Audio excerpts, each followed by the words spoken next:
বৃশ্চিক রাশি, আজকে কিছুটা ব্যস্তময় জীবন যেতে পারে। আজকে কোনো জায়গায় অর্থলগ্নি করতে পারেন, পুরানো লগ্নি করা কোনো বস্তু বা অর্থ থেকে আয় মিলতে পারে, পুরানো কোনো স্মৃতিচারণ আজকে করতে পারেন। ধনের কিছুটা ব্যয় আজকে হবে। কেরিয়ার ও প্রফেশন, পেশাগত ক্ষেত্রে ইমপ্রুভমেন্ট করার জন্য ইনভেস্ট বা ব্যয় হতে পারে। জবে কিছুটা সমস্যা চলতে পারে, আপনার প্রাপ্য অন্য কেউ নিয়ে যেতে পারে। তবে কর্মক্ষেত্রে সম্পূর্ণ বুদ্ধি ও জ্ঞানের প্রয়োগ দেখা দিতে পারে। বসের সামনে নিজেকে ভালো দেখানোর চেষ্টা করুন। ব্যবসায় অর্থপ্রাপ্তি কিছুটা বাধা আসতে পারে। কোনো শেয়ার মার্কেটে ইনভেস্ট হতে পারে। ব্যবসায় ইম্পোর্ট এক্সপোর্ট বাড়তে পারে। জীবনসাথী ও পরিবার, জীবনসাথীর সাথে মধ্যম যাবে। সাথীর জন্য কোনো খরচা বাড়তে পারে, পরিবারের জন্য খরচা হতে পারে। স্বামী স্ত্রীর মধ্যেকার কথা তৃতীয় ব্যক্তির সাথে আলোচনা না করাই ভালো, তবে বিবাদ বাড়বে।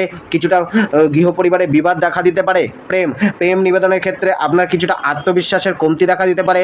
প্রেমে পার্টনারের লয়ালিটির প্রশ্ন মাথায় ঘোরাফেরা করতে পারে। কোনো ভ্রম উৎপন্ন হতে পারে। প্রেমের রোমাঞ্চকতাকে উপভোগ করতে পারেন। স্বাস্থ্য, রোগ বাড়তে পারে। রোগের থেকে